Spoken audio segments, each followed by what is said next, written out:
మరి ఈరోజు సర్వేపల్లి రాధాకృష్ణ గారి బర్త్డే. మరి ఆయన కూడా చెప్పిన మాట ఏంటంటే, ఈ లోకంలో గురువుగా పిలువబడే వ్యక్తి ఎవరైనా ఉన్నారంటే, దానికి అర్హుడు ఎవరైనా ఉన్నారంటే ఆయన యేసుక్రీస్తు ప్రభువారు మాత్రమే అని చెప్పారు. నిజంగానే యేసుక్రీస్తు ప్రభువారి యొక్క బోధలు అంత గొప్పవి. ఆయన ఎలాంటి వాడిగా ఉన్నాడంటే, ఆయన చేసిన దానికంటే తన యొక్క శిష్యులు, తన యొక్క స్టూడెంట్స్ ఇంకా ఎక్కువగా చేయాలని కోరుకున్నాడు. అందుకే తనకున్న జ్ఞానమంతా కూడా తన శిష్యులతో పంచుకున్నాడు. ఆ తర్వాత మనం చూసినప్పుడు యేసుక్రీస్తు ప్రభువారు ఏదైతే బోధించాడో దాని ప్రకారంగా జీవించాడు. ఆయన పరిశుద్ధంగా జీవించాడు. ఆయన చేసిన ప్రతీది కూడా మరి మంచి పనిగా కనిపిస్తూ ఉంది, ఎగ్జాంపుల్గా కనిపిస్తూ ఉంది.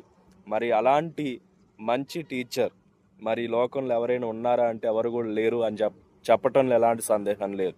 ఎందుకు అనేసి అంటే, యేసుక్రీస్తు ప్రభువారు భావ్య సంబంధమైన మార్పును మాత్రమే తన దగ్గరున్న డిసైపుల్స్లో కనిపించాలని కోరుకోలేదు, కానీ అంతర్గతమైన మార్పును కోరుకున్నాడు.